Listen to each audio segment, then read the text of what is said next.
Commerce background ഉള്ളവർക്ക് മാത്രമല്ല ഏത് ബാക്ക്ഗ്രൗണ്ടിൽ നിന്ന് വന്നവർക്കായാലും CMA എന്നൊരു ഓപ്ഷൻ ചൂസ് ചെയ്യാനായിട്ട് സാധിക്കും. +2 കഴിഞ്ഞ് ഒരു ഇത്ര പെർസെന്റേജ് മാർക്ക് ഉണ്ടെന്നുണ്ടെങ്കിൽ അവർക്ക് ഈ ഒരു ബാക്ക്ഗ്രൗണ്ടിലേക്ക് വരാം. ഹായ്, എന്റെ പേര് ഷെഫിൻ.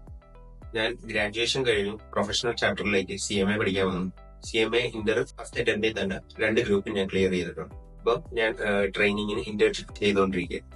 ഹായ്, എന്റെ പേര് ഐശ്വര്യ.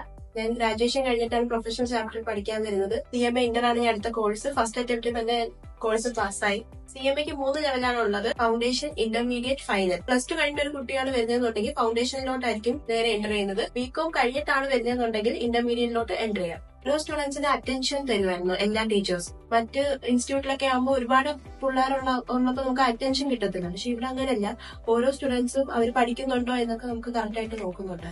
ബാക്കിയുള്ള ഇൻസ്റ്റിറ്റ്യൂട്ടിൽ 10-200 കുട്ടികളൊക്കെ കാണും. അപ്പൊ 200 കുട്ടികളെയും കൂടെ മാനേജ് ചെയ്യാൻ ഒരു ഫാക്കൽറ്റിക്ക് ഭയങ്കര പാടായിരിക്കും. ഇപ്പൊ വരിക, അവര് പഠിപ്പിക്കാൻ പോവുക, ഇങ്ങനെയായിരിക്കും ആ ഫാക്കൽറ്റി ചെയ്യുന്നത്. പക്ഷെ ഇവിടെ കോർഡിനേറ്റർ വന്നിട്ട് നമുക്ക് ഓരോ ഗൈഡൻസ് തരും. പഠിക്കുന്നുണ്ടോ ഇല്ലയോ എന്നുള്ളത് അറിയാം.